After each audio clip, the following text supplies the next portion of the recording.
Welcome to Truman's Town Hall with your host, Matt Truman. Hey everybody, this is Matt Truman. Thank you for watching, downloading, and subscribing to Truman's Town Hall. I am Matt Truman. Alongside me tonight is Matt Atkins. He's got a tremendous story to talk about, and we're going to get into all of his story tonight, and I think it's a remarkable story to talk about. Matt, thanks for coming on Truman's Town Hall. Oh, it's a pleasure to be here. So we'll just start off. You spent 7 years in a state penitentiary. Now you're a preacher. Yeah. Is that right? Yep. And that's what we're going to talk about tonight. So let's just start off with the beginning. So, your childhood, growing up, and how you got into prison, and then we'll get into how you just turned your life over to God, and now you're preaching. All right. So you want to start with my childhood? Yeah.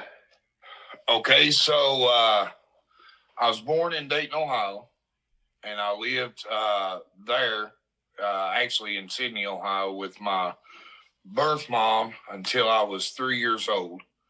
And then I ended up moving to Kentucky with my dad at 3. And then it was visitation. I was back and forth through the remainder until I guess I graduated high school. So I was a buck Billy, as people call me. I was born in Ohio and raised in Kentucky. I'm from, I'd say that. I say I'm from Pikeville, Kentucky. Lived on a place called Greasy Creek. Okay. How was that like? Growing up in love Kentucky? the mountain. I live in Sydney, Ohio now. My wife and I recently moved here back in November of this past year, so we've been here 6-7 months. Well, welcome back. Yeah, and that's part of the testimony we can get into tonight, what the inspiration for the move. But I loved growing up in Kentucky. It's the mountains, it was nice. So was it a rural place, or was it city, or it was rural. Suburbs? Rural? Okay. Yeah. So dirt bikes and all mountains. Hunting and fishing and all that? Oh, yeah, holler boy. All right. Yeah, I got my Finn Commander shirt on.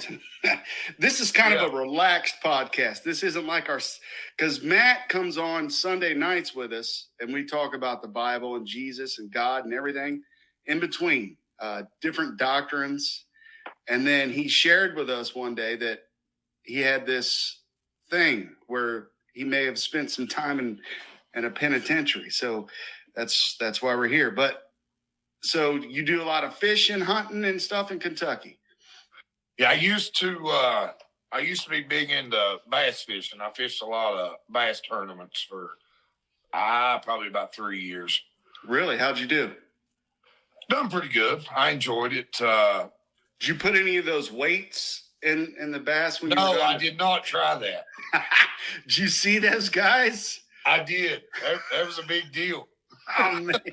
That was hilarious. I could not imagine having the gall to weight your fish so you could. Oh man, those dudes were mad. Anyway, yeah. See, I go off track on Truman's Town Hall a lot. So you're in Kentucky. You're growing up. You're going through high school. You graduate. What happens after this? Well, the story really starts before. Okay.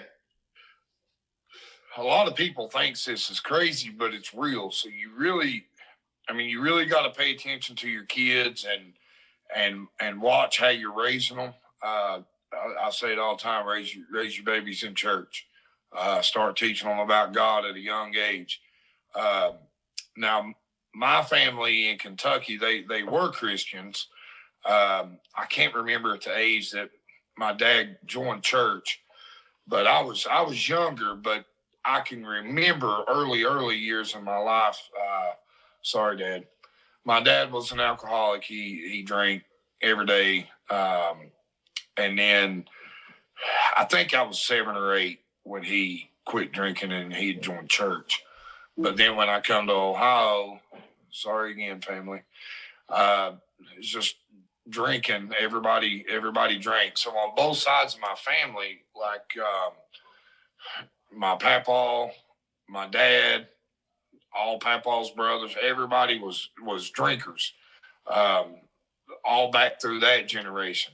And my family on my mother's side, they all drinkers.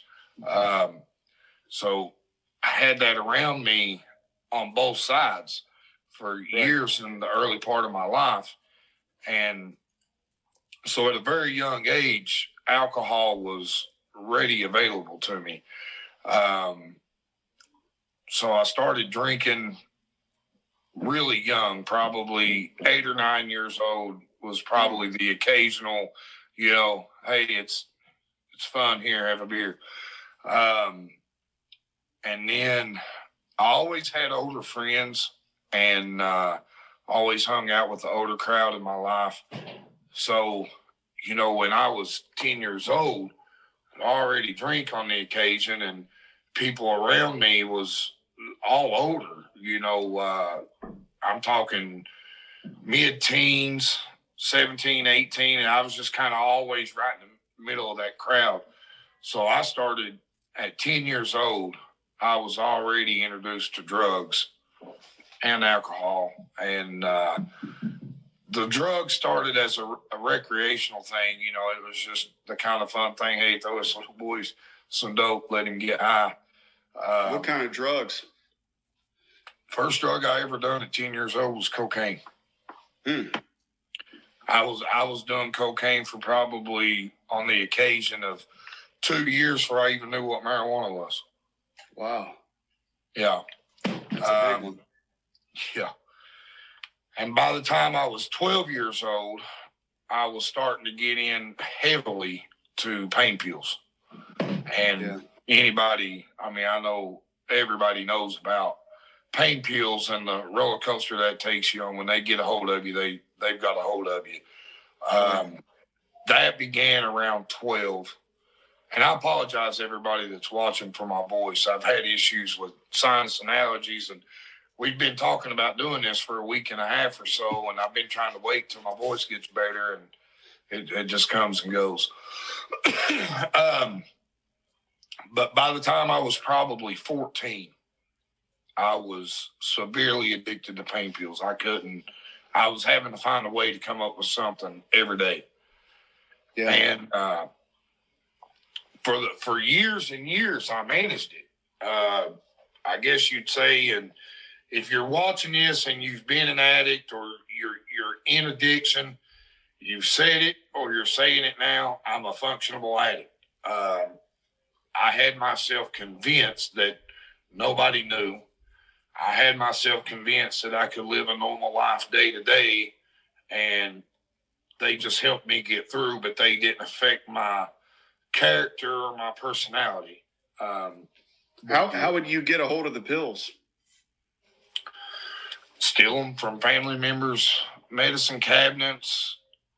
I started working at a real young age too, doing like yard work for people on the holler and neighbors and this and that, cutting grass and doing weed eating, little odd jobs, made my own money.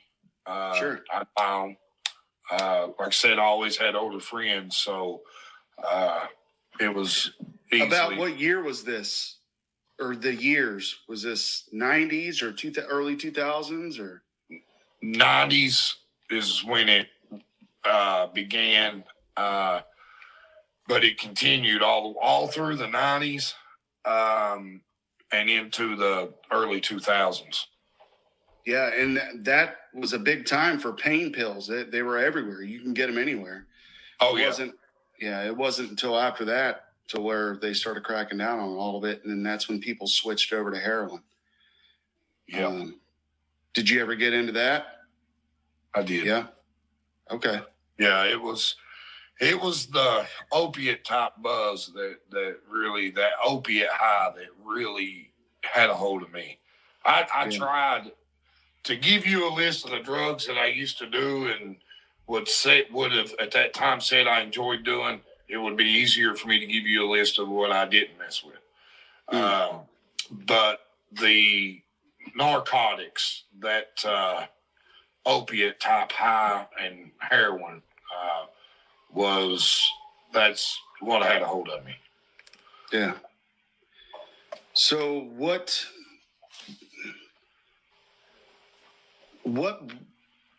so you went into the drug side of it, and we can continue on with that, but at what point did you start getting in trouble with the law?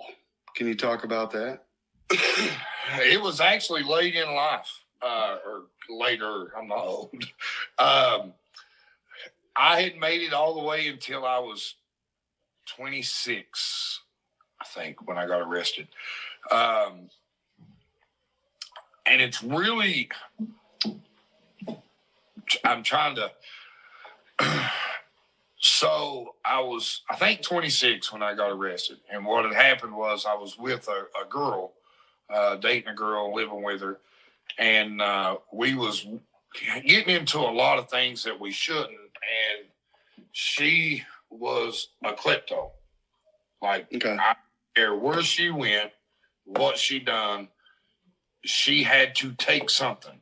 Whether we was at somebody's house, a store, whatever it was just like a thing for her. She had to take it. She had to take something away. So when I was 26, I was working one day, and she was cleaning somebody's house. And she took a bunch of things, guns, jewelry, cash, money. Wow. And I found out after it was done. Like, when it was all said, done, over with, the stuff was there. It was in my truck. There it is. It's in my lap. So I didn't really know what to do. I mean, I'm not going to say I never stole nothing in my life, but I was never a thief. Even as bad as I was on drugs, I always held a job. I'm a licensed plumber. I've always worked in plumbing. I never went without a job, except for about a year of my life when I got really, really, really, really bad on drugs, which was just before I went to prison. Anyways, I sold the guns, the jewelry. I took all these things and sold them, not really knowing no better, not really. I just caught up in the moment of what happened. And when the police started investigating, my name and stuff was tied to the jewelry that I'd sold. And they come after me on that. And the detective, actually, he looked straight at me, and he told me, he said, I know where you was at the day the house was robbed. I know you wasn't in that house. All you've got to do is sign this piece of paper and sign your statement of who done it. He said, right, you'll be fine. You can go. But as most people that spent time, they'll say, I'm not a rat. Like, I wasn't going to tell that. And I just looked at him and I told him, I said, well, if you know what you say you know, then do your job. And I guess it didn't sit too well. So I ended up at around the time I fought it in court for about 3 years. And I was sentenced to, well, actually, hold on, I'm leaving a part out. So one time I was in county jail, me and this same girl, she was out on the streets, and I had her smuggling me in drugs into the jail. Oh, wow. How does that work? We drilled a hole through the block on the inside of the cell, on the inside of the building. I drilled a hole through the block and would drop, well, I got a highlighter here. Where's my camera? But a Sharpie. Yeah. And I had it took apart. I just dropped my Sharpie. You had a Sharpie. Yeah, I had a Sharpie. So took a mat, a prison mat, and detwined the side of it and made a string that went through the Sharpie, and we'd shoot it outside the block of the building up on the second floor of the jail and let it drop down to the ground. And she would put the Suboxone inside of it. She'd tug it, and we'd pull it back inside the building. How did you drill the hole through the block? A mop bucket. You gotta explain that. I'm not trying to give away any secrets, but wow, this is some MacGyver stuff. So you take the ringer that comes on the mop buckets, the industrial mop buckets, the ringer. Yeah. If you take that handle apart and pull it apart, there's a big long metal spring rod. Okay. Took that and bent it over in a 90 shape and made like a little handle and just sit and pushed and turned it till it went through the block. Wow. Did you learn this from somebody, or did you just come up with it? Like, this is what we're about to do. It was actually a combination of about three of us putting our heads together. Oh, wow. That went on for probably a couple months. We was smuggling drugs in like that. And were you making money off of these drugs, or were you just using them for personal use? Mostly personal use, but I did sell some inside the jail and made some money. So I've heard a lot of different stories about this. So did people owe you money, or did you ever owe anybody else money here in the county jail? Nope. No. I wouldn't. Something like that, I wouldn't let nobody owe me. I had to have, the way I done it was, I'd tell them to have their people meet the girl on the street, give her the money, and when she got the money, I would have a certain time I'd call back. If she said yes, she picked it up, then I'd give it to them. Okay. All right. So you're fishing in some Suboxone, which, if folks don't know, that's an alternative to heroin. It's still an opioid, correct? Yes. It gives you the same high as heroin or pain pills, Oxycontin would. Okay. So you're in county jail. How do you get out of county jail? Or do you? We ended up getting caught up in that. And I'd gotten 12 years, a 12-year sentence for the burglary charges. Because I ended up getting frustrated with the whole situation, and I just looked at him in court and I said, "Look, you've got me here. You're saying I did it. Just give me the time and let's move on." So I got 12 years for that sentence, and then when I got caught up in the fishing the drugs in the jail, and that's actually technically what they called it. I got another year run consecutive. So you got caught doing your fishing? Yes. Okay. So I ended up with a 13-year sentence. So I left county jail after, it was about 3.5 years. And that's when I got shipped on to LaGrange. And where's LaGrange? Kentucky. It's just outside of Louisville. Okay. And that's when the prison time started. So I was actually only in the state penitentiary, I guess, 4.5 years? About 3.5 years. The first 3.5 was in the county jail. And that began the actual start of the state penitentiary. So when you're in the county jail for 3.5 years, is this all for the trial that you had to go through, or was it part of the sentence? It was until they was really slow. Everything they was doing, that's why I ended up getting frustrated. They just kept deferring my court dates and putting it off. And it literally took them, I didn't even take it to trial. I took a plea deal. That's when I got frustrated. I'm like, look, just offer me something. Give me something. So I never went to trial. I ended up taking a plea deal, but it took them over 3 years to even offer up the plea deal. So then they give you 13 years with time served? Yes. Okay. Yeah, the time counted towards the sentence. And then LaGrange is the state penitentiary that you went to? Yes. Luther Luckett was the actual facility I ended up at. What was time like in there? It was different. Yeah, different than county. Oh, yeah. During the time that I was there, there's 3 prisons in the state of Kentucky that's classified as the rough prisons. And for about a year to a year and a half of the extent that I was there at Luther Luckett, it was rated the most dangerous prison in the state of Kentucky. Wow. For the fights, stabbings, and deaths even. So I know a lot of West Coast prisons, they click up in gangs and different things like that. Is that similar to what happens there? Yeah. Okay.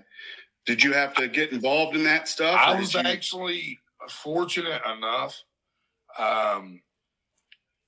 The day I got there, I had a gang they tried me. They come to me and wanted to steal my stuff, and I stood my ground. And I stood against them, and I actually jerked one of the gang members inside. I don't really like. It's good to talk about it, but I try to not talk about it because I don't ever want to feel like now that I'm a Christian and a preacher.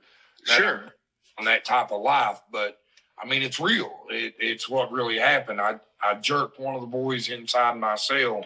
There was 7 of them come to my door. Wow. And tried to rob me. And I jerked one inside the cell, and I locked the door behind me. And I took his knife from him, and I had him down on the ground with his own knife at his throat.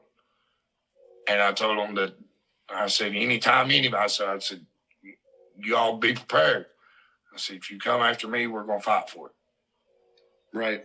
And after that was the one and only issue. The first day I got there.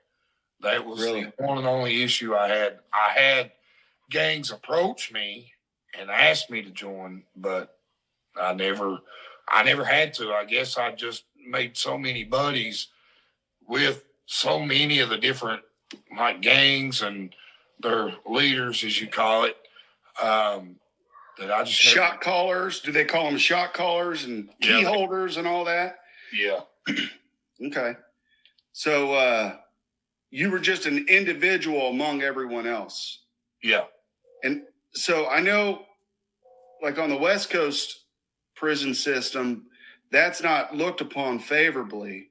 How is it looked upon where you're able to talk around amongst everyone? Is that, I don't think you never had no issues there? No, because I'm sure that the prisons in the state of Kentucky anyways, it's not that as serious as, because I always even said this, I would laugh at them boys in the gangs. I tell them right to their face, you know, y'all say you're in these gangs and stuff, but Kentucky gangs, if anybody was watching that's in a Kentucky gang, they're going to argue this, but they're not affiliated with any of these major gangs that's in these major cities and stuff, you know, like out in California and Florida and St. Louis, and they say they're affiliated with them, but there's no affiliation. From what I understand, from what I truly gathered, they're just street gangs. So it's not as serious as what it would be in them major prisons. Now, there were people that, you know, I say like I was just a free person, you know, inside there. But like there was just a lot of people I stayed away from because I didn't want no part of what they were doing to even remotely get caught up in that mess. So were you still looking to score drugs in the prison as well? Were you still on that? No, by the time that I got to that point,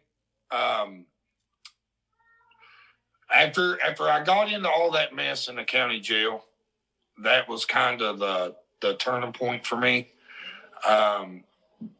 That's when I started deciding that, it's time to sober up and get my life together, finish my time, and do what I needed to do, and get out and make a better life for myself.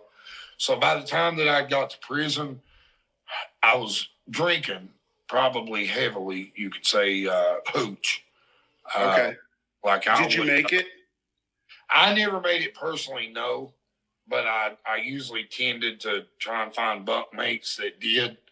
Okay. And would help be the watchman, and that helped me with my access to it without having to pay a whole lot of money. Okay.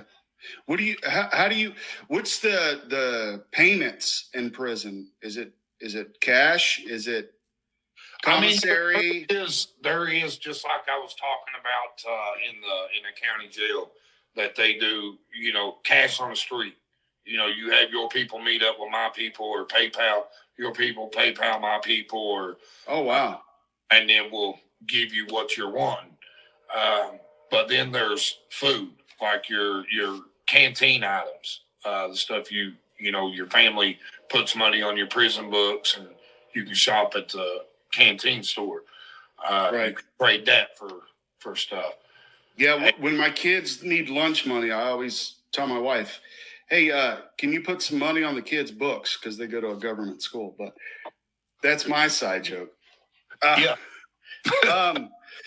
So you would buy this hooch, and what's it made out of? I really don't even know the process, even though I was around it so much. Right. I know they would use like different fruit juices and fruits, bread. They would have, it was a whole process. They would have the kitchen workers.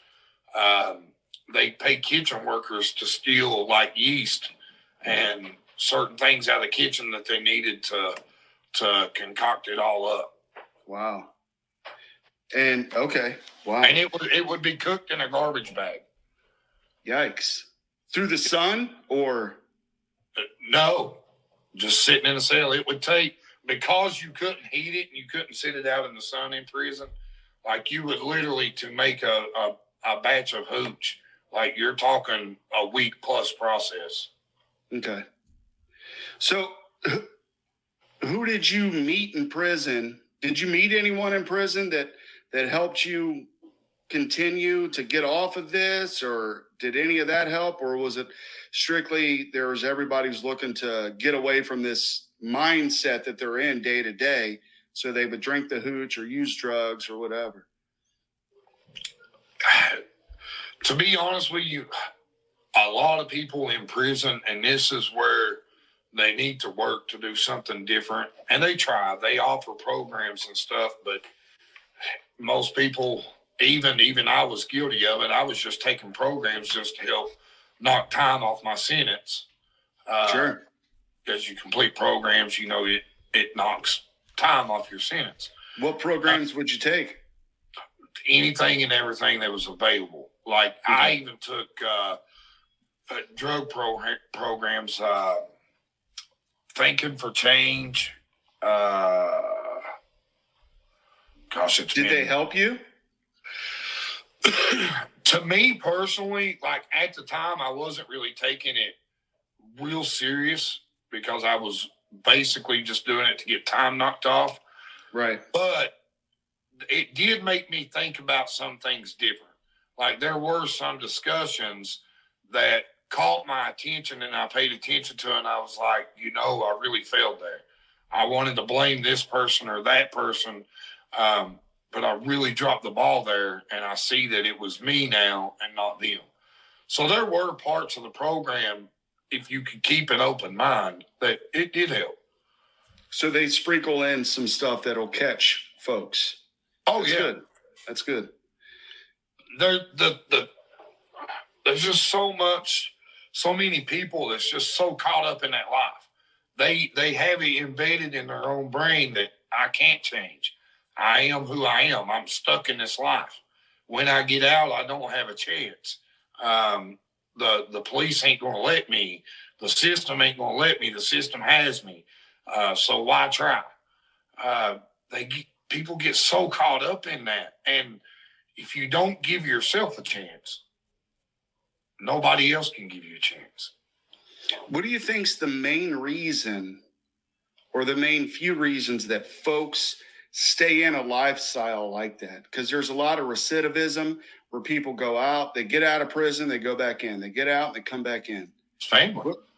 It's love. When you come out, if your family's not there to love you and to support you and to truly help you and keep you uplifted and try to keep your mind in a good place, it's like starting without a chance. Yeah. And that's one thing I got to say about my family on both sides. And by the way, I did talk about all my family I had alcoholics on both sides. I never had a chance. I do want to say now that everybody in my family's sober. So after I went through all this mess during that period in time, all my family in Kentucky, they're all Christians, have been in church, have been. And all my family in Ohio has gotten sober. They've cleaned up. There's nobody that I know of drinking no more. But I had really good support. When the day I got out, I was just overwhelmed almost with love and support from my family, even as wrong as I done them. I know that my mom and dad in Kentucky is watching. Should be. They had youth group tonight, but they will be watching if they're not actually watching while this is live. And they showed me so much love when I got out. And things were stolen. What time I was with this girl, jewelry was stolen from my mom and dad's house. Things were taken from my own parents, and I took them and sold them. And they supported me every step of the way. They stood by me. They never turned their back. It broke their hearts. They got mad, naturally. But they stood by my side, and they showed me nothing but they loved me and cared for me the whole time. And when I got out, I was able to parole to their house. They began to talk to me about going back to church. Well, let's get into that part. Let's finish up. So you're in the penitentiary right now. What are some moments in there that really stand out to you that you think others should know about, or that are interesting or funny or whatever that you could talk about? Well, the way to survive would be don't pay attention to what nobody else is doing. So it'd be funny, like, you'd be walking through prison, but you had to walk dead straight. You didn't want to be caught looking around, because then you're being nosy and watching what's. I just always thought that was so funny, because when I got there, everybody's like, "Now walk straight. Don't look in there and look in there." And I'm like, "Come on, man, what is this?" Right. It was just funny to me, but like it really got my attention. Like I wasn't there 2 or 3 days, and I watched a boy get stabbed somewhere around 30 times, 27 times, I think. Got stabbed on the weight pile. So I knew then I was in a real serious situation, and it was do what I had to do, stay to myself, and get home to my family. Do you know what he got stabbed for? Or? I'm sure it was drug stuff. It was a gang stabbing. Yeah. Wow. That's right. How many of those did you witness? I think I saw 9. 9? 9. Wow. Was that the worst one that you saw then? As far as the stabbing goes, yes. But I actually saw a physical altercation, just a fist fight, that way worse. Really? Yeah. Anybody murdered in there like that, or? Yeah. Yeah. And you witnessed that. Yeah. Wow. Yeah. That's tough to deal with, man. It's real hard, it if you really pay attention and really let it set in, man, it's humbling. And I know that might sound weird, but that really brings you, you're either going to, when you see that, especially more than once, it's either going to, you don't care and you're just going to stay caught up in it, or it's going to humble you to a point that you know this ain't for you and it's time to get out of this life. Right. So you obviously maintained enough so you were sentenced to 13, you got out in 7, right? So 3.5 in the county, 3.5 in the state penitentiary. So they cut your sentence in half. How does all that work? Can you explain that a little bit? Good behavior. Okay. Getting in trouble, not getting write-ups. You get extra time off the end of your sentence, and the programs. Every program you complete, it's a 6-month program. Each of these programs are, and once you complete them, you get an extra 90 days off the end of your sentence. Wow. So for each program you do in 6 months, you're getting credit for doing 9 months. And I was taking at least 2 at a time. So you said 90 days or 9 months? 90 days, 3 months. Okay. So what I said by that is, it takes you 6 months to complete a course. So at the end of that 6 months, you get an extra 30 days. Okay. So in a 6 months time, you get credit for 9 months. Oh, okay. Yeah. All right. And your time gets short. You got a week left, right? Or are there any other things you want to talk about while you were inside? I got hit with a warrant. For my inside? Inside. Wow. I was down to less than 2 weeks. I was actually starting to fill out my home placement papers, and they had already called my mom and dad where I was doing my home placement at to get everything set up and verified. And they called me up front and served me with a warrant for my arrest, and that I would be transferred from there back to Pike County Jail to start court on another charge. Wow. And it was an assault charge where I got into a fight while I was still in Pike County Jail. How did that go? My mom and dad actually called a lawyer, and where it had been, I think it was more than 3 years or 5 years or something, the lawyer ended up getting it took care of where I'd already done so much time, and I had to sign paperwork saying that I wouldn't have no contact or be within, I think it's 100 yards or something of that person that the warrant was filed for. So I still got to get out, but wow. Like when I got to, how does that make you feel? You're getting ready to get out, and then they go, "Oh, by the way, here's a warrant." What does that do to you? Oh, it tore me down. I was in a wreck for 2 days. I didn't even get out of the bed. I just stayed in my bunk. It tore me up. I was just, I can imagine. After 7 straight years, you really start.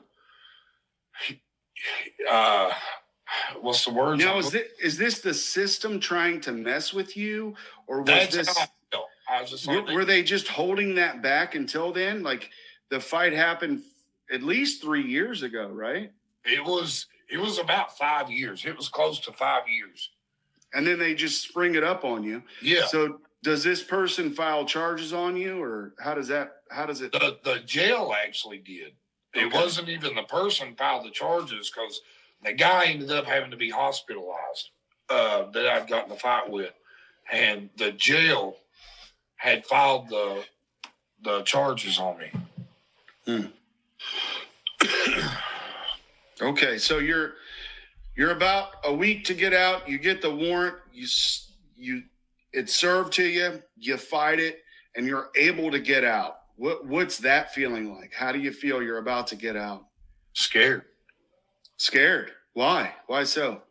Because it had been 7 years. And for for 7 years, I was told what time I was allowed to eat.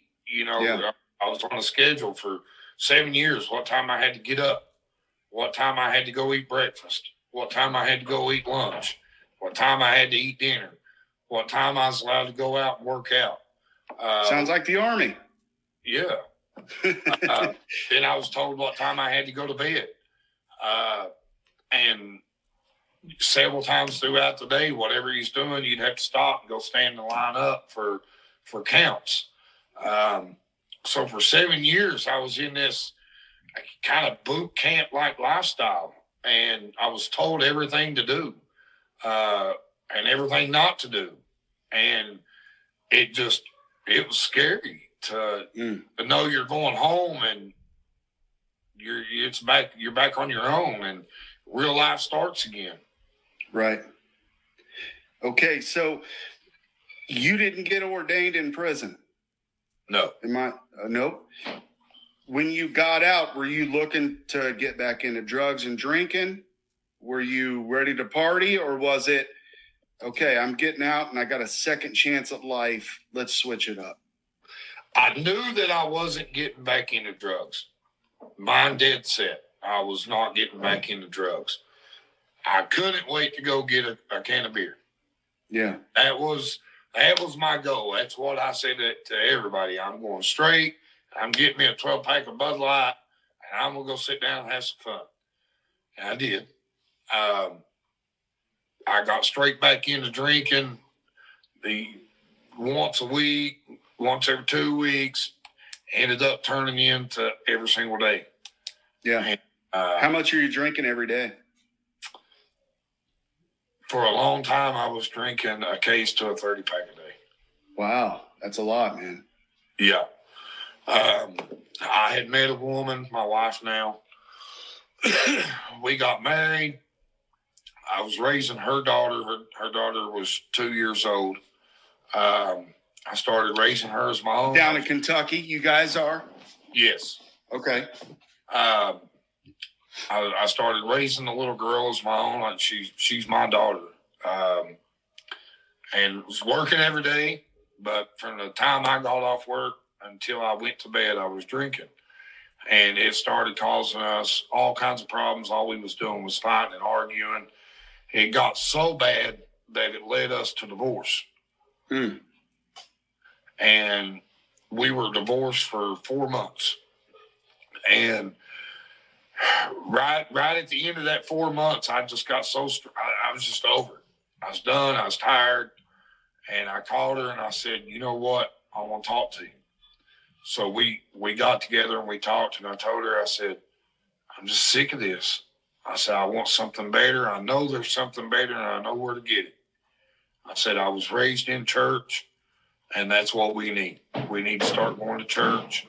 We need to get Jesus in our lives, and we need to get it put together, fix our family. And that's what we did. We started going to church, and God was dealing with my heart already. And I was running from it. And how do you mean that? What was God doing? He had me under conviction. I knew what I was supposed to do. I could feel the pounding in my chest, and I was having dreams about the end of time and just scary things, just scary dreams of my family leaving and me left here. And, my dad, like I said early at the beginning of this, my dad got in church and got saved when I was 7 years old. And in my teenage years, he had started preaching. And up until I was 18 years old, I had to go to church. I was made. I didn't pay attention like I should have, but I was made to be in church until I moved out of the house. As long as I lived under his household, I had to go to church every Sunday. And I thank God for having parents like that. But I just knew in my heart what that conviction was and what that drawing power was. And I knew what I needed in my life. And I just kept telling myself, not yet. I'm too young. I've got time. Well, as we started getting into church and stuff, my wife started getting under conviction, and she went to the altar. Actually, she woke up one night. She just looked at me. She sat up in the bed. She said, "I can't do this no more." And she ran into the living room, grabbed her cell phone, and she called one of the preachers from the church. And I could hear. I was laying in bed. She's like, "Pray with me. I need you to pray with me. I want God in my life. I feel like He's forgiven me, and I want to pray." And so, did this happen after the divorce that you guys had? Yes, we were back together. And okay, so she, I just want to point. So she saved your life. Is that a good way to put it? Jesus saved my life. Jesus, right? But she gave, like, when you split up, you realized. She's what made me realize that, I loved her and I loved my daughter that I'd been raising, and now I lost this. And it was kind of like reality was really starting to set back in. Hey, I lost everything once. I ended up in prison for this same stupidity, this same mess that I'm taking myself back into. I'm going right back down that same road. I'm losing all my relationships, and my family don't want to talk to me no more because I'm a drunk. And I was just sitting there. I was like, I want my family. I want my wife back. I want my mom and dad. I want all my family back together, and I'm not going to do this again. And she's a strong woman for taking you back after all that. Yeah. Yeah. But she did make it very clear I'm not drinking no more. Yeah. So you're back together. She's on the phone talking to a pastor, asking for prayer. We'll just go back to that. So I heard it, and I knew right then God started dealing with my heart. And if you're watching and you're Christians and you're saved, when your heart's beating out of your chest and you can feel God whispering, "Go give your heart to me. Come to me. Give it to me. Let me have your burdens and your worries." You know what I'm talking about. And even if you're lost, you know what I'm talking about. You know that feeling. You felt it at some point. And if you've not felt it, I'm praying you do feel it right now.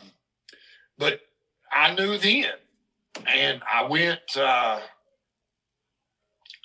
the following Sunday. She went to church, and she got baptized. I watched it. I was there. I watched her get baptized. Were you baptized already? I had been baptized as a child. Okay. But with everything that I lived through and went through in my life, when I got saved, it was a couple weeks, a month after she did, I finally quit running and I went to the altar. Okay, she gets baptized and you're watching this. How are you feeling at this point? I was happy. I was so happy because I knew I was coming right behind her. I knew I was going to give my heart to God. But I just convinced myself that day I wasn't ready yet. But I knew what I wanted to do, and I knew my life was going to start coming together, and that I was truly going to find my happiness. Yeah, that's awesome. So how did you find your happiness? When I finally give in, I went to church. It was, I think, 10 days is what the separation was. From her going to getting baptized to you? Yes. And I said it was on a Sunday, but I think she actually got baptized on a Tuesday night. Because it was like 10 days is what the difference is when she went and got baptized and when I went to the altar and give my life to God and I got baptized. There's, I think, 10 days difference. Man, the peace. Yeah. Talk about that a little bit. Now I forgot what the question was. No, talk about the peace that it brings to you. Once you've been baptized, now you feel like you're, I am saved now.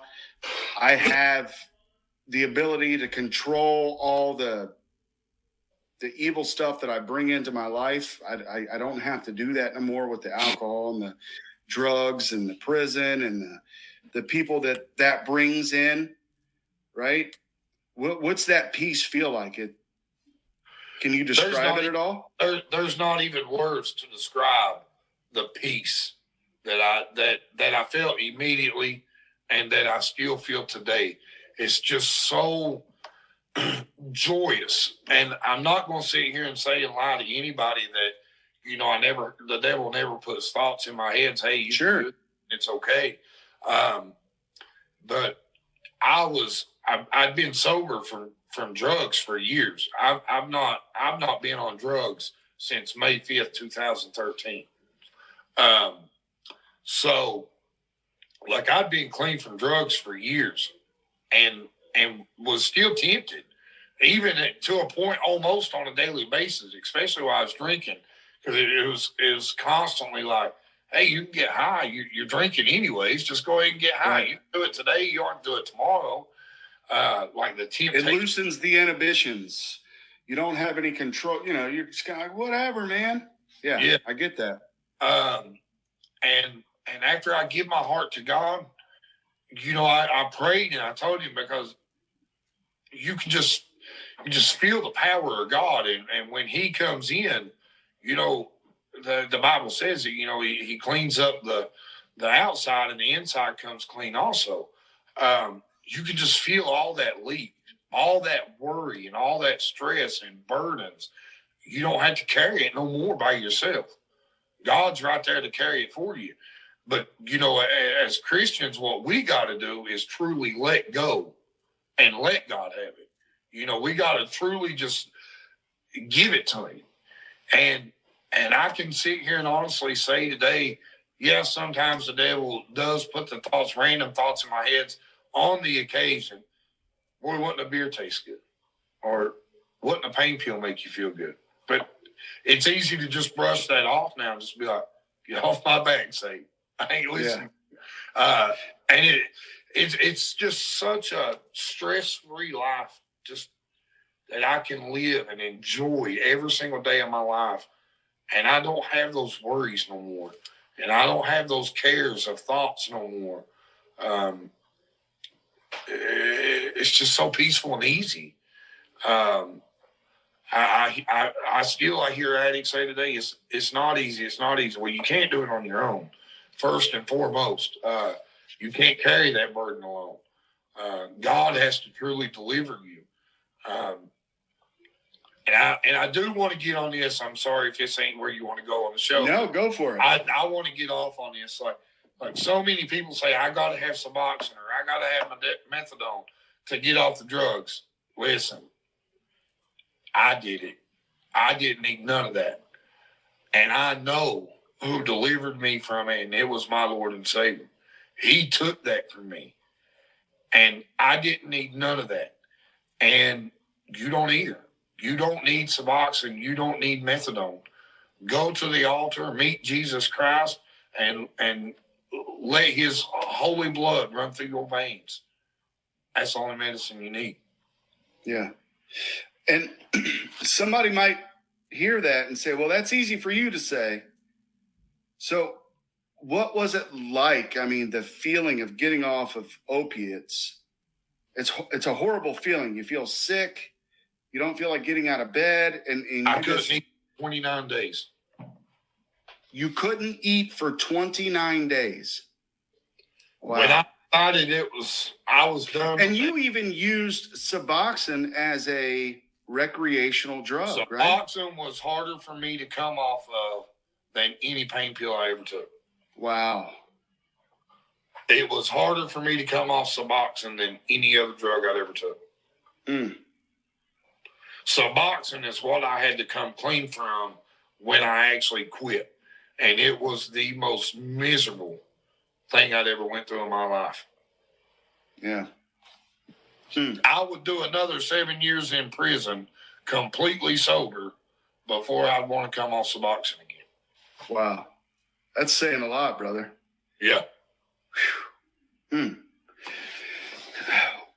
So you get baptized. Let's talk about this a little bit. You get baptized and you're going to a church. Is it a local church in Kentucky at this time? Yes, my papa was the pastor. Okay. So how does that go? You go in every Sunday. Is the feeling of the love of Jesus growing, or does it become stagnant at all, or how does that work for you? It definitely didn't. I didn't allow it to. When I got saved, I prayed to God, I want to be used. I want you to use me how you see fit. I want to work for you. The more you have for me to do, I want it. If you've got it for me, I want it. Yeah. And I prayed that on a day-to-day basis. Lord, if it's what you have for me to do, give it to me. I'll do it. Be careful what you pray for. Why do you say that? Be ready. I'll not say be careful what you pray for. I'll say be ready for what you pray for, because if you pray for it and your heart truly desires it, he's going to give it to you. I wasn't even in church a year, and I started feeling that call to preach. And what's that like? Are you just watching the preacher like, I can do that? Or are you watching the preacher like, man, I would love to do that? Or is it, hit me. Tell me what it's like. For me, it was terrifying, because I could be sitting there listening to a preacher preach, but it was mostly when I was alone. I'd have these thoughts. I'd feel it. I need you to preach for me. I need you to spread the message. And I'd be like, no, I can't do that. I can't stand in front of people. I can't do that.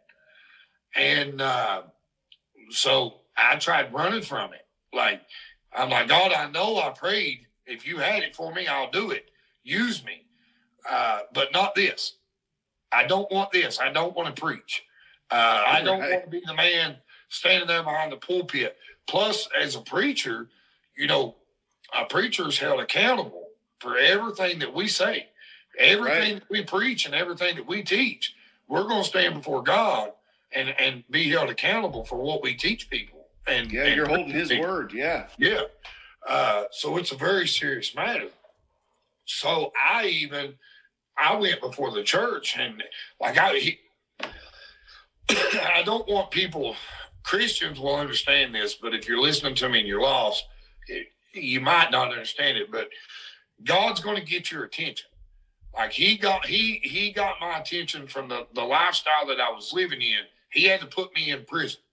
He had to give me a sentence that would truly give my mind time to reset and let things all come together in this timetable that was in His will and according to His plan.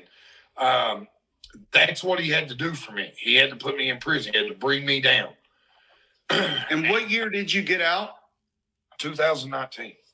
2019. Okay. Yeah. So when He starts calling you for a work, or me anyways, and I've heard a lot of other Christians say it too, preachers and deacons, and you're running from it and you're not answering His calling, He'll bring you down. He'll knock you down some and not let so much prosper in your life, and because He wants you to be obedient to what He's wanting you to do. And it was just constantly consuming me, and I was feeling burdened again. But I knew God still loved me. I never felt abandoned. I never felt alone. But I knew what it was. I knew the whole time I'm feeling this way because I'm not doing what He wants me to do. So I tried to make a deal with God. I'll give a call to be a deacon. I'll be a deacon for a while, and we'll go with that for a little bit. We'll see how this one works out. Yeah, and then if you still want me to preach after a little while, I'll do that. But let me start with this. Let me take baby steps. So I give my call to be a deacon in the church. And I was already singing and playing guitar in church, and I would start getting a little carried away sometimes in testimonies, and everybody's like, you ain't supposed to be a deacon, you're supposed to be preaching. Like everybody else was seeing it too. Like everybody knew, could feel it coming from me that God was calling me to preach. And I just wasn't doing it. I was running from it.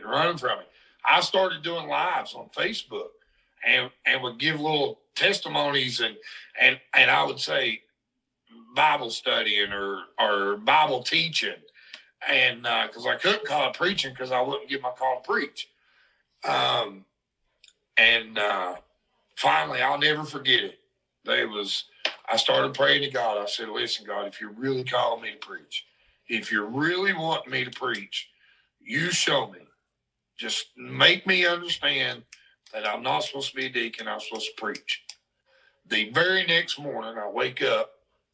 I stop at the gas station on my way to my job. And the woman asked me that I knew her name. I knew who she was, but I didn't know her. She's probably watching tonight, actually. She looks at me and she says, you give your call to preach yet? I'm like, no, what are you talking about? She's like, you know what I'm talking about. God's calling you to preach. She's like, you need to give your call to preach. So I left, didn't really think much of it. I left, and I'm praying to God. I'm like, no, God, you got to show me. It's got to be clear, God. A couple of days later, I had a dream. Plain as day, I was standing in the pulpit. I was preaching. I was not just conducting a church service. I was actually preaching a sermon. So I woke up that next morning and I was praying to God. I'm like, okay, God, I'm seeing what you're giving me. I said, if you'll give me one more sign, just show me one more time, I promise you the next church service after, I'll give my call to preach. So on a Tuesday, I was in Walmart, and I don't know what I was in there for or something, but I was over at the Bible section. I was looking at some Bibles and them little daily journals and stuff they sell in Walmart. That's where I bought this one at, was Walmart. Yeah. Yeah. I don't know if I ain't got my Walmart Bible in here. But I'm actually sitting here looking at 4 Bibles right now. They ain't none of them from Walmart. Yeah, but, I've got all kinds of crazy religious Christian stuff. I may even have the Book of Mormon up there. I dove into all that stuff, but anyway. Yeah.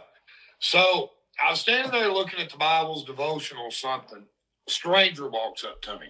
Man I'd never met before, had no clue in the world who he was, still don't know who he is today. I think it was an angel of the Lord. God sent somebody to me. And I don't mean that an angel come from heaven. I just mean, I get it. We entertain angels unaware. It says it right in the book. We don't know. Stranger from nowhere. He walks up to me and he says, brother, where you preach at? I said, I don't preach. He just looked at me for a second. He said, are you sure? I said, well, I don't preach. I said, I sing in church. Wow. Maybe you know me from singing in church. Maybe you've seen me singing somewhere or something. He said, no. He said, God put it on my heart to come and tell you to stop running and give your call to preach. Wow. Never met this guy in your life? Never. Wow. Got you. I hear you, God. Man. Never. I've never seen him again. That's a wild story. I was driving. I remember there's like 2 times in my life where I feel like God was talking to me. Because I don't hear God say, hey, Matt, maybe not go through the McDonald's drive-thru today. You're already fat enough. I don't get the audible. But I was driving across this bridge and I was praying about something. I went home and I was setting my alarm clock. This is back in the late 90s where alarm clocks were clock radios and everybody knows that. And I ran across like this. I had one for years. Yeah. And I ran across this guy preaching, and everything I prayed about, the guy preaching was talking about. And I was like, that is the most crazy thing I have ever experienced in my life. Set my alarm, couldn't sleep the whole night and had to go to work. But it's so weird how things like that happen. And I don't know if people understand. Sometimes when people come out of nowhere, that's God talking to you. Yeah. So let me tell you, speaking of that, this is like I've had a few dreams. God's given me a few dreams that's answered things for me. It's how good God is. Yeah. There's nothing he can't do. So this Bible, actually, right here, I got my camera's backwards from where I want to go. Yep. But I was given a little, I don't think I'd give my call to preach yet, actually. So I was given a Bible lesson, but I was really into a little message. And I was live on Facebook.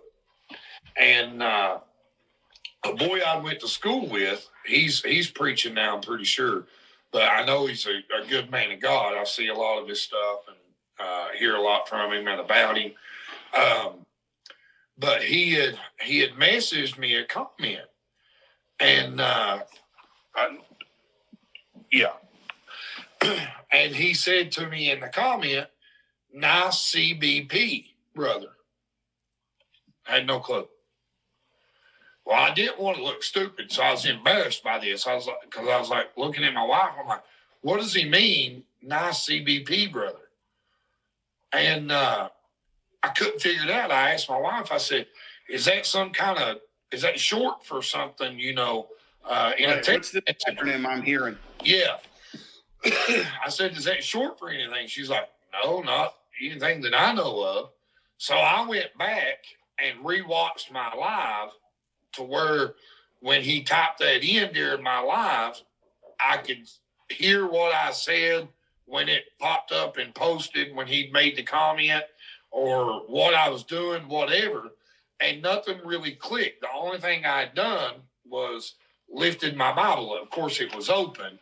So, I lifted my Bible up and whatever I was saying or talking about at the time.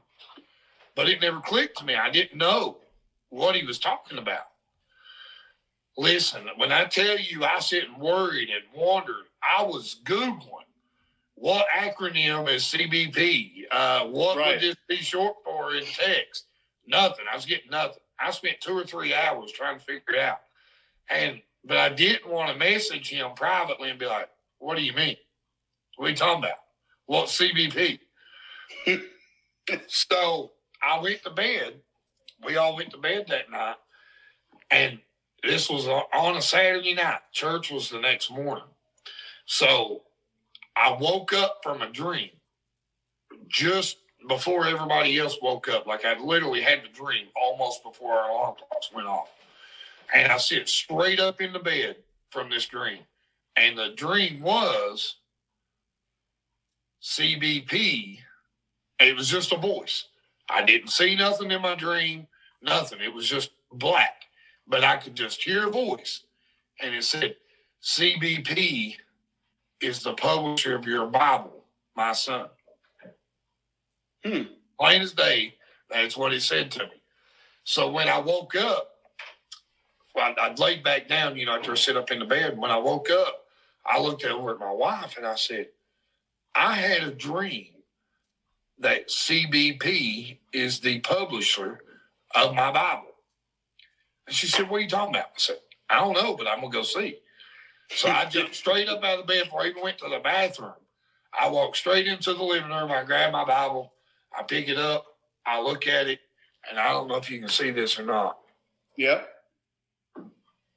CBP. As soon as I looked at it, I said, "Thank you, Lord." What does CBP mean? Who's the publisher? Publishers. Okay. Wow. So sometimes it's just things God just don't never not care. He always cares about us and what we care about. And I just feel like it's comforting to me that I feel like God knowed I was stressing over that. Like I really wanted to know what that meant. And I called it a God wink. He gave me a little God wink and let me know what that was. I never figured that out. God wink. I like that. Yeah.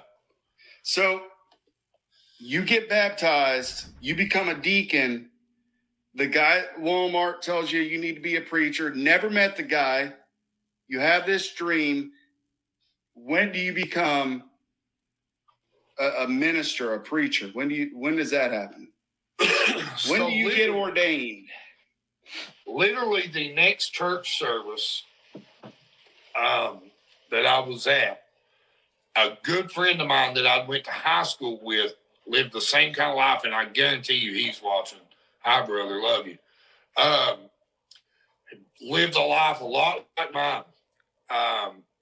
He's now preaching and a pastor of a church, and he was at our church. I don't want to tell a lie, but I really believe that happened on a Tuesday at Walmart, and this brother preached that Tuesday night at our church. We held midweek service on Tuesday nights. I think it was the exact same night. And the message he was preaching, it was about running and not answering to God's call.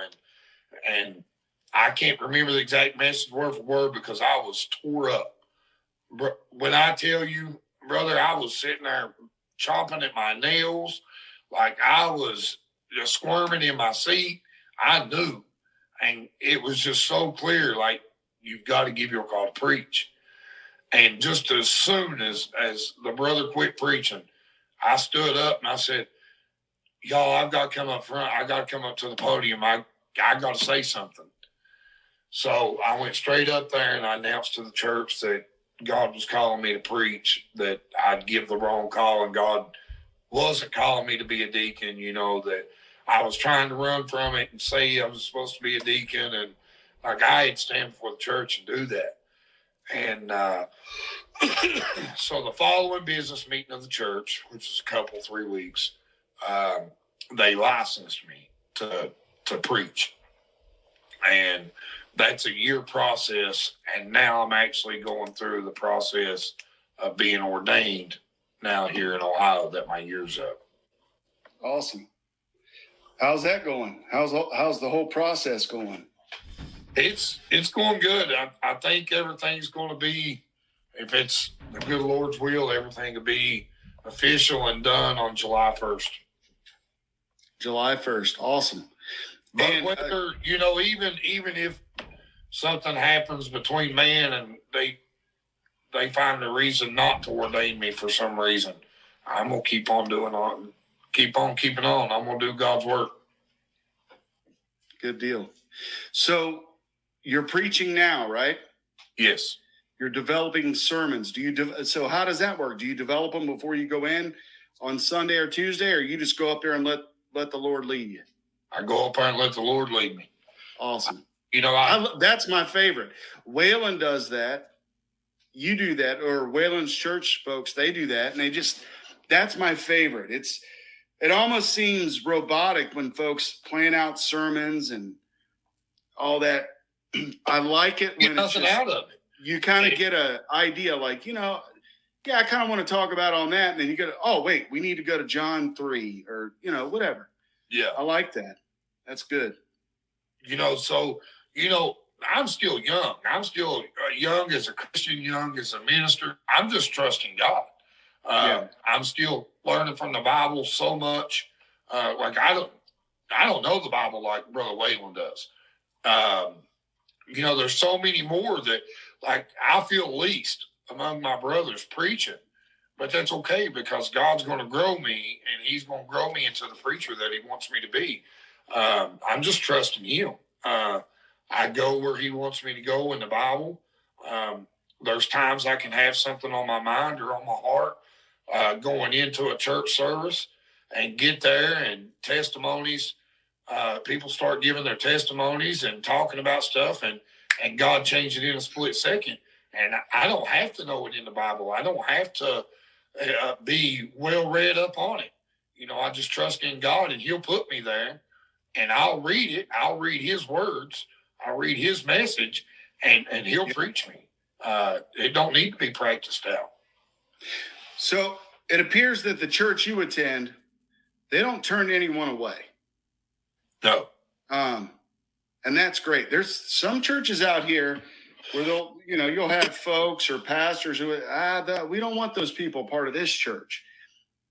I'm glad that your church doesn't do that. So I don't know. Do you feel comfortable sharing what church you're preaching at or anything? Or Piqua Free Will Baptist. They're at Piqua Free Will Baptist. Yes. When's the next time you're going to be on the pulpit? Sunday. This Sunday at what time? 11 o'clock.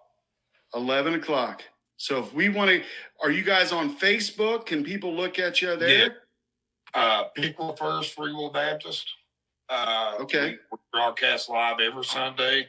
I share it on mine as soon as church is over, whether I preach or not. Right. If we visit and preacher, it doesn't matter. I share it every Sunday. It's broadcast live on YouTube and Facebook. Awesome. What else didn't we hit tonight, Matt? We went through the beginning to the end, but what else didn't I bring up that maybe you wanted to talk about? Maybe how God moved me to Ohio. Let's do that. How'd that happen? So I was working 2 jobs in Kentucky up until I owned my own business, owned my own plumbing business, and I was working for a company that had the maintenance contract at Piqua Hospital. It's a big hospital in Piqua, Kentucky, and I was on the plumbing crew there. And excuse me, making pretty good money between the two. Was making it pretty decent. And then all of a sudden, it was just like, no matter how much money I make and bring in, I was working all the time. Like, we couldn't even get our bills paid. We owned our own house and property, paid for it. All we had was utilities and vehicle payment type stuff, insurance. But it was just like, it didn't matter what we was doing. We were just sinking. But we started feeling like we was supposed to move, like we was supposed to do something different. But I kept being argumentative with God. I'm like, I ain't moving. You've got me preaching here in the church. I've given my call here. You've got me preaching and being involved in at recovery centers for recovering addicts. I'm like, and I just kept saying, this ain't God wanting me to move. This ain't God wanting me to move. And it just kept pressing on me that I was supposed to move. And then my wife started feeling it. She's like, this is why we're struggling. We need to move. We need to get out of here. There's something somewhere else. There's something better for us. And I told her, I said, well, let's start praying about it. Let's start praying if God's wanting us to move, that we'll realize what we need to do, and he'll show it to us. So I guess for about 2 weeks, maybe 3 a month, but somewhere around there, 2 weeks to a month, we started praying. And my prayer was every day, God, if you're wanting me to move, show me.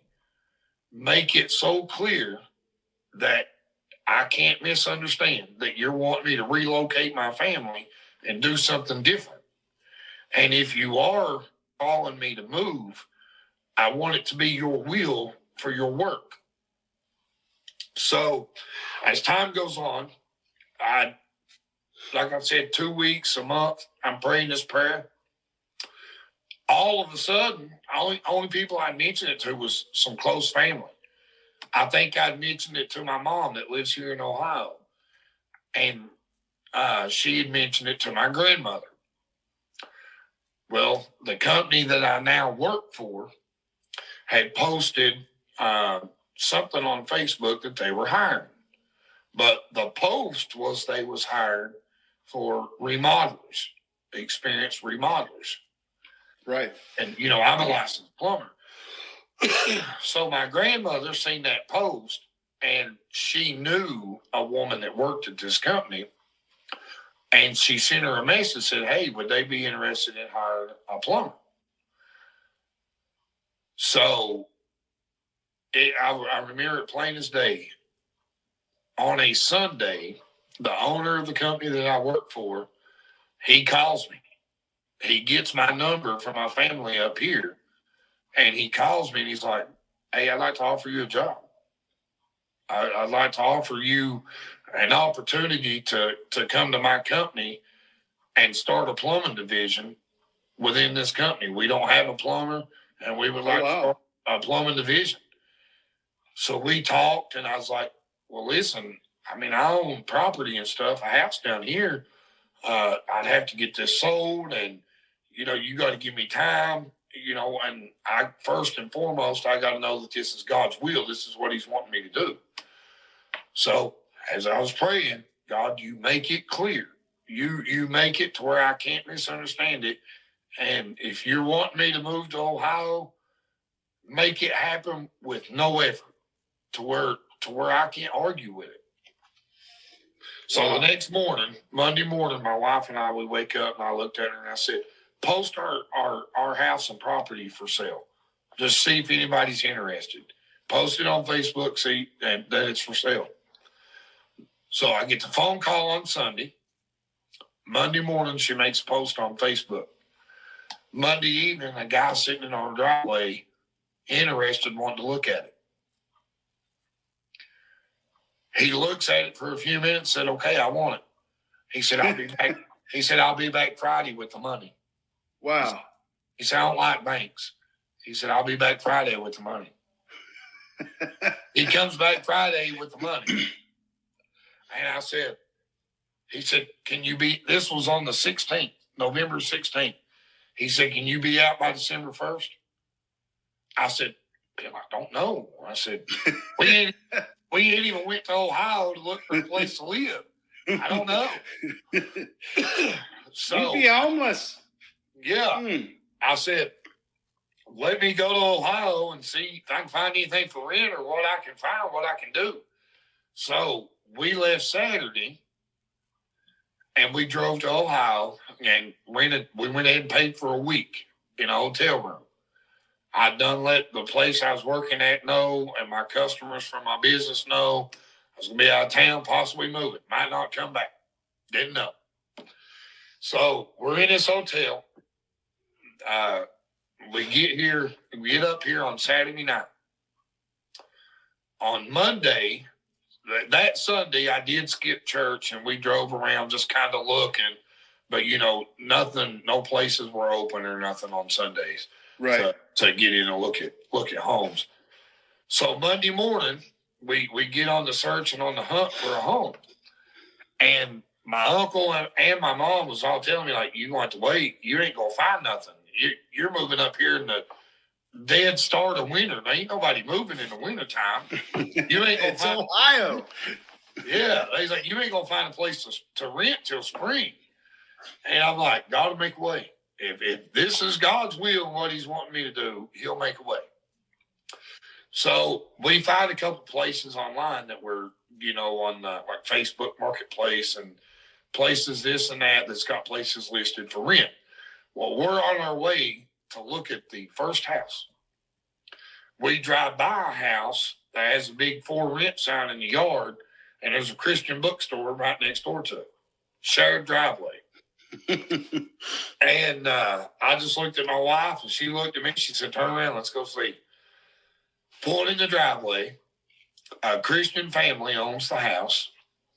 They tell us the house ain't ready, that they're painting and doing some work, fixing it up, all this stuff. And they already had 3 applicants that they would have to look at first, that I would be the 4th one to be checked. They wasn't even going to let us come in and look at the house because they were fixing it up and painting and, you know, fixing some things right. from the previous tenants. And wasn't even going to let us come in. And as he stood there, he said, you know, God's just put it on my, he said, I feel like I want to let you come in and look at it. He said, just show us some grace. We ain't got it done and ready yet. So we come in, we look at it, and we loved it. And I told the guy, I said, well, we're interested if you would be interested. And he said, well, he said, it's probably going to be at least a month, maybe a little longer before we're ready to rent it. We need to get all this stuff done. He said, plus there's 3 other tenants in front of you. He said, so, you know, I can't promise it. He said, we've got 3 other applicants. And I said, well, I'll be praying about it. I said, you pray about it too, and we'll see what happens. That was on Monday. First thing Wednesday morning, he calls me and said, hey, we've interviewed with the other applicants. My family and I sitting down with all 4 applicants. We prayed about it, and we want to ask you and your family if you want to rent the home. And I'm like, well, I do, but I mean, we're staying in a hotel right now. We need to get our stuff from Kentucky. We ain't got nowhere to go. I said, I can't afford to keep renting a hotel room. And he said, Right. Oh, no, how about Friday? He said, we'll have everything ready for you by Friday. He said, you can go ahead and start moving in Friday. I said, man, that'd be great. So literally, in less than 2 weeks, in all reality, really, we was praying to God for a little bit that if this is your will and you want us to move to Kentucky, to Ohio, make it happen without no effort. Let it all just fall into place. And brother, let me tell you, it can't get no easier than that. Right. We didn't even try and do nothing. It just happened. So anyways, the following Sunday, the second Sunday I'm up here, I was up here 9 days. I'm looking for a church to go to. And again, everybody's telling me, you're in Ohio now, you're not going to find a Free Will Baptist church. You'll find all kinds of Baptist church, but I don't know of any Free Will Baptist up here. And I just knew in my heart, God didn't bring me here. And, and I grew up in a Free Will Baptist church. God didn't bring me to Ohio, and he wouldn't want to send me to a church. He didn't have a church for me to go to. The very first, when I Googled churches in my area, I typed it in, Free Will Baptist churches in my area. Piqua First Free Will Baptist was the first one popped up. And I looked at my wife, I said, that's where I'm going. We didn't even have our stuff from Kentucky, didn't have our clothes up here yet, nothing. So my wife's like, I ain't got clothes for us and the kids. You go check it out, see if we would like it, and if that's where we'd want to be. And then I'll go next week if you want to go back there. So I walk in the doors. I go by myself. I walk in. And everybody immediately, they all come. They show me the love of God. They come and hug me, shook my hand, fellowship with me, talked to me a little bit. As soon as service ended, I'll never forget him. This little old man, he got up and he walked straight back to me and was basically telling me, he said, he knew. I hadn't even spoke to him yet. I shook his hand at the beginning of service, but he knew. He said, are you a preacher? I said, I am. I said, I'm a young minister. He said, and you and your families moved up here looking for a home church. Yeah. He said, God just answered a prayer for both of us. And I said, what do you mean? He said, I've pastored this church he told me the years, and I don't want to tell a lie, so, and I can't remember exactly, but it was 30-something years. He pastored the church, and now he's having some medical issues, and he stepped down as pastor. He'll still preach some on time to time, but he told me that him and the church had been praying for God to send them a preacher. Wow. For a while. And he just looked at me, he said, God just answered both of our prayers. Wow, Matt. That's how we're going to leave this off. We're going to leave it here. That was awesome, brother. Yeah. I appreciate you sharing all that with me tonight. I feel like this is part of my ministry. I feel like this is what God wants me to do. He wants me to talk about it. If you're a drug addict and you're watching this and you've been through it, if you're recovering or if you're still struggling, listen, God's got you. God's got a plan for you. God's got a purpose for you, and God's got work for you to do. God gives us these testimonies. We live through these things because God knows we're strong enough that we can handle it, and that we'll get through it, and that if we'll trust in Him and do His work and be obedient, He's got a plan far greater than we can ever imagine. That's good, man. Remarkable. Thank you very much for coming on tonight and sharing everything that you did. It's got to be tough. Nobody wants to share their tough trials that they have to, the tough trials that they have to go through. Life sucks sometimes, and you've came out on top, and I'm proud of you. It's good to know you, and thanks for coming on, man. Thanks for having me. I really appreciate it. All right, folks, thanks for watching. If you watch live or if you watch later, I appreciate it. Truman's Town Hall will be back next week, and we'll be here Sunday. I'm just going to throw up the banner here so I don't get anything wrong. But yeah, Rooster, Doc, and Friends, Sunday Night Live, every Sunday at 8:45 on YouTube, Rumble, Facebook, and wherever you download podcasts. Matt will be with us talking about God, and I think we're going to talk about the throne on Sunday, so be prepared for that. Yeah. All right, folks, we'll talk to you later. Thank you.